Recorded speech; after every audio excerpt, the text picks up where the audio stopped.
धन्यवाद बहन जी। अभी धानी बेनी वाले, वैसे धनी है, कोई बात नहीं बेटा, ये लो। आप सभी को जय भीम नमो बुद्धाय।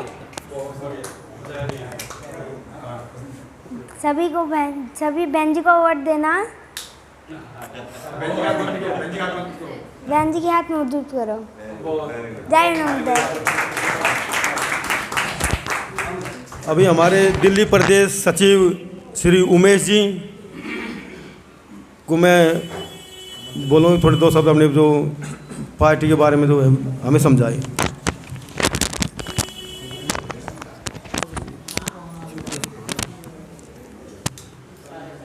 जय भीम नमो बुद्धाय। साथियों, बात को आगे बढ़ाते हुए सबसे पहले जोरदार नारा बहुजन समाज पार्टी, बहुजन समाज पार्टी। साथियों, अब मैं अपनी बात को आगे बढ़ाते हुए आज की बैठक रोहिणी विधानसभा की जो बैठक रखी गई, आदरणीय माननीय राकेश जी के नेतृत्व में विधानसभा अध्यक्ष हैं और इसकी घोषणा नहीं हुई, घोषणा करेंगे तो कह दिया है। नहीं हो गई थी वहाँ पे, प्रदेश ऑफिस में हो चुकी है नहीं घोषणा। हाँ, तो उनको भी स्वागत करेंगे, मैं बता रहा हूँ ना, घोषणा हो चुकी है उनकी। तो आदरणीय हमने उनको प्रदेश में बुलाया था और वहाँ घोषणा हो गई थी, लेकिन यहाँ भी उनके सम्मान के साथ उनकी घोषणा करेंगे। और हमारे अध्यक्ष जी आए सीनियर, तो वो बात रखेंगे, लेकिन मैं थोड़ी सी बातें सब लोगों के बीच में रखना चाहता हूँ कि जो आज की बैठक में मेरे पिता तुल बुजुर्ग सभी लोग आए, उनको साधारण नमन, साधारण प्रणाम। माताएं, बहनें एवं मेरे हम उम्र के साथी, युवा साथी, उनको भी बहुत बहुत धन्यवाद कि आज दलित मूवमेंट, बहुजन पार्टी के मूवमेंट में जुड़ने के लिए, सुनने के लिए आए। आपका तहे दिल से धन्यवाद। इसी के साथ मेरे दिल्ली प्रदेश के एवं मेरे प्रदेश के आपके और मेरे दिल्ली प्रदेश अध्यक्ष आदरणीय माननीय सम्माननीय मेरे मुखिया दिल्ली प्रदेश लक्ष्मण सिंह जी, उनका जोरदार तालियों से स्वागत करें। इसी के साथ में हमारे वरिष्ठ पुराने पूर्व कार्यकर्ता और वर्तमान में भी कार्यकर्ता छत्तर सिंह जी बादली विधानसभा से आए, इनका स्वागत करें।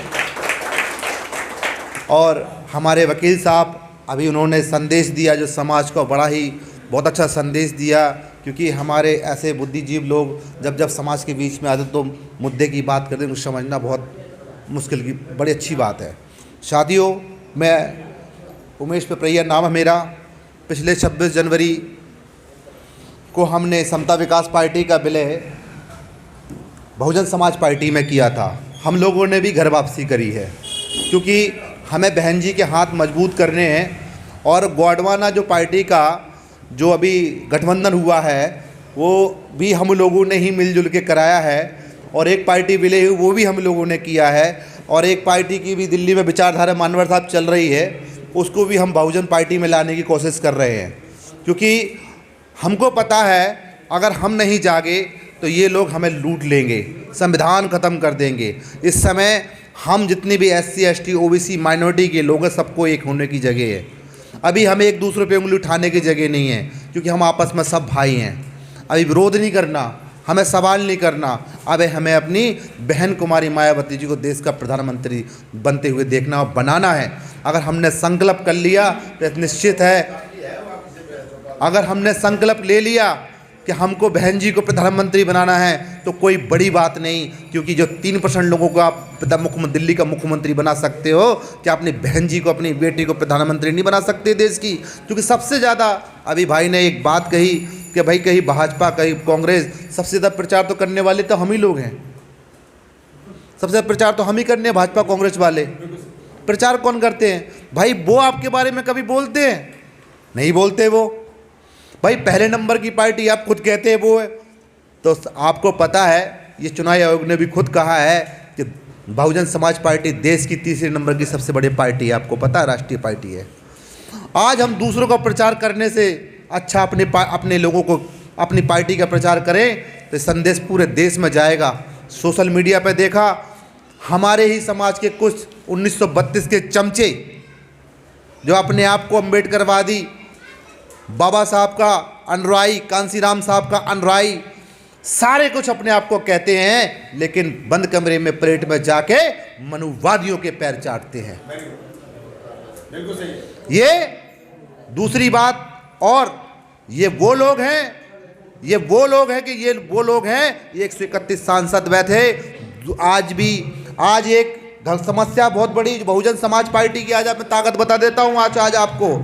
आज कल वकील साहब हमारे समाज के ऊपर, बंसगार समाज को उत्तर प्रदेश में आज भी वो मंदिर पे गया, करवा चौथ वाले दिन जो बहनें बेटियां हमारी मनाती हैं, तो उस मंदिर के अंदर गया तो समाज के ऊपर उसके सर पे दोबारा मूद दिया गया परसों। जब उसको बाथरूम कर दिया तो मैंने आदरणीय अध्यक्ष जी को आज सुबह ही फ़ोन लगाया। मैंने कहा साहब, और मेरे सीनियर हैं तो अनुमति लेनी पड़ती है कि सर मुझे फ़ोन लगा, तो बोले पिपरेई जी इस मामले में गंभीरता से तुरंत फ़ोन कीजिए। और मैंने अपने ऊपर सीनियर को भी फ़ोन लगाया, अपने मुखिया को फ़ोन लगाया, तो उन्होंने मुझे निराश नहीं किया। बोले पिपरेई जी आप फ़ोन लगाइए और नहीं होगे मामला फिर देखेंगे, अपने स्तर से देखिए। तो मैंने जैसे ही उस दीवान साहब को फ़ोन किया तो पहले तो वो अकड़ रहा था फ़ोन पे किसी साथियों से बात करते। जैसे ही मैंने कहा कि मैं दिल्ली प्रदेश सचिव उमेश कुमार पिपरेई बोल रहा, उसके हाथों से फ़ोन छूट गया। बोले साहब गलती हो गई सर, मैं समझ नहीं पाया था साहब, आपको नहीं बोल पाया, तो मैंने किसी ने फ़ोन के समझ। ये बहुजन समाज पार्टी के देश नहीं बल्कि पूरे विश्व में हमारे पार्टी की ताकत है। आज भी हम सत्ता में नहीं है, लेकिन हमारी कपकपाहट मनुवादियों के अंदर घुसी हुई है। क्योंकि आज की बात है, रिकॉर्डिंग सुना सकता हूँ मैंने। जी साहब, वो साहब मैं बात करूँगा तो साहब आपको बदलना होगा, ये आपसी सिकवे गलेवे ख़त्म करने होंगे। आओ एक साथ मिलकर एकता के साथ बहुजन समाज पार्टी, बहुजन समाज पार्टी। साथियों, सवालों के उत्तर तो मेरे सीनियर ही देंगे, लेकिन मैं अपने युवाओं से, साथियों से कहना चाहता हूं कि मनुवादियों के बहकावे में मत आना, क्योंकि ये वो लोग हैं ये देश को दोबारा गुलाम बनाने जा रहे हैं। ये चाहते हैं कि ये दलित कैसे पढ़ गए, ये लिख गए, वो जानने लगे कि ये और ज़्यादा पढ़ लिख गए ना तो हमको ये देश से ही भगा देंगे। क्योंकि हम ये भी जानने लगे ये हमारे नहीं है, लेकिन हम सबको मिलकर साथ में रहना होगा। मेरे युवा साथियों, जवान साथियों, 3% भी नहीं है जिनके घर के, मुझे नहीं लगता उनके घर के लोगों ने वोट दिया हो, वो दिल्ली का मुख्यमंत्री बना बैठा है। और हद कर दी आपने कि उनको 70 में से 67 सीटें दे दी और आपने गिरज बुक में उनका नाम लिखवा दिया। ये हमारे समाज के लिए छोटी बात नहीं, लज्जत बात है ये कि हम यहाँ, उनका वोट कहाँ है? वोट तो हमारा है। हम फ्री के चावल, फ्री के गेहूं के चक्कर में हमने अपना वोट दे दिया।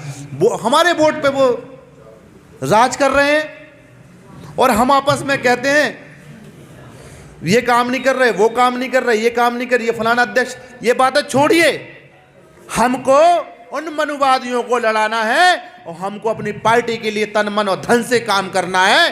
क्योंकि हमको लड़ाना है, लड़ना नहीं है। हमको लड़ना है, लड़ाना नहीं है। हमें अपने समाज के साथियों के पैसे बर्बाद नहीं करने। क्योंकि अगर मैंने अपने समाज का एक कैंडिडेट उतार दिया तो उसके पास 8, 10, 20 लाख रुपए होंगे, वो अपना खर्चा कर लेगा, नुकसान हो जाएगा उसका। अरे तुम कार्यकर्ता बन के काम करो। आपको पता है एक मुख्यमंत्री जब इसकी सरकार आती है उसके पीछे 10,000 पद होते हैं, तो कहीं ना कहीं आप मनोनीत हो जाओगे। ये समझना शुरू कर दो, पार्टी के लिए काम करना शुरू कर दो। और आदरणीय बहन जी ने उत्तर प्रदेश में जब गवर्नमेंट बनी तो उन्होंने ढूंढ के दिल्ली तक से कार्यकर्ता ढूंढ के उनको पद दिया।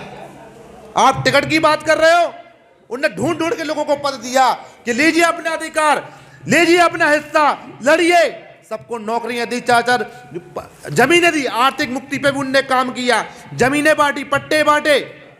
साहब अपना पैसा क्यों बर्बाद कर रहे हो? हमें तो जैसे वो हमें इस्तेमाल करते हैं ऐसे ही हमें उन्हें इस्तेमाल करना है। उनको आर्थिक मुक्ति से कमजोर उनको करना, हमें नहीं होना है।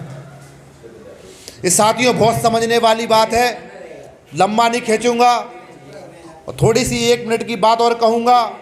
मुझे बड़ी खुशी हुई कि आप सब लोग आज की मीटिंग उपस्थित हुए। मैं राकेश जी का बहुत बहुत धन्यवाद दूंगा कि जो महिलाएं आज आई हैं ऐसे ही बढ़ चढ़ के हिस्सा आगे लेकर लें। ये देश को बदलने में समय लगेगा, क्योंकि महिलाएं जब आगे आएंगी तो दूसरी महिलाएं भी साथ में जुड़ेंगी। क्योंकि महिला वो है घर के सबसे बड़े मालिक के रूप में जानी जाती हैं। महिला पूरे घर को चलाती हैं, सबसे बड़ा मुखिया तो महिलाएं। सबसे बड़े तो मैं महिलाओं को मुखिया मानता हूँ, घर को पूरा मेंटेनेंस करके रखती हैं। जब हमारी बहनें और महिलाएं जब ये समझना शुरू कर दे दूसरी महिलाओं को, क्योंकि अभी बहुजन समाज पार्टी में दिल्ली में महिलाओं को भी अभी जिम्मेदारी देनी है, महिलाओं को भी जिम्मेदारी देनी है, महिलाएं भी, क्योंकि हम छोटे छोटे संगठन, छोटी छोटी पार्टी बना के हम अपना वोट बर्बाद कर रहे हैं। अगर यही वोट अपनी हम अनुशासित पार्टी बहुजन समाज पार्टी को वोट देना, हमें उन अपने लोगों को जेल में नहीं डालना, अपने लोगों को अंदर नहीं घुसेड़ना।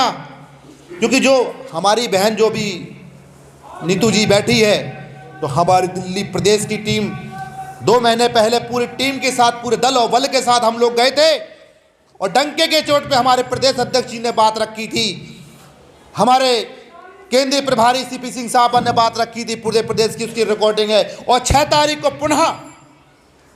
को पुनः हमारे प्रदेश कार्यकारिणी पुनः वहाँ जा रही है और पूरे दल बल के साथ पूरे प्रदेश कार्यकारिणी जाएगी और बहन को इंसाफ दिलाने की कोशिश करेगी। जो हमसे बनेगा हम पूरे तन मन धन से उसको न्याय दिलाने की कोशिश करेंगे।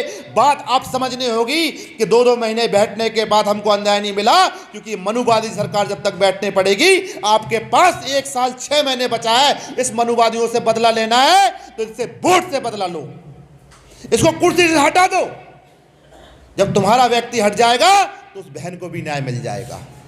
समय है 6 महीने का बदला लेने का, वोट से बदला ले। आज हमारे समाज के ऊपर मूता जा रहा है, मारा जा रहा है, पीटा जा रहा है, क्या क्या समस्याएं आ रही हैं। ये समस्या जब ही समाप्त होगी जब हम शासन के सत्ता में रहेंगे। और लिख दो अपने घर के दीवारों में कि हम देश के हुक्राम और शासक हैं, ये तय कर लो। और जिस दिन ये तय कर लिया हम देश के शासक हैं, तो माई का लाल कोई देश में कोई ब्राह्मणवादी तुमको घर पे खरीदने नहीं आ सकता। तो साथियों, बहुत लंबी बात है, आदरणीय अध्यक्ष जी को भी बोलना है। तो साथियों, बहुत जयमाला लगाए। Bahujan Samaj party, Bahujan Samaj party. इसी के साथ साथियों मैं अपनी वाणी को यहीं विराम देता हूं। जय भीम, नमो बुद्धाय। एक मिनट।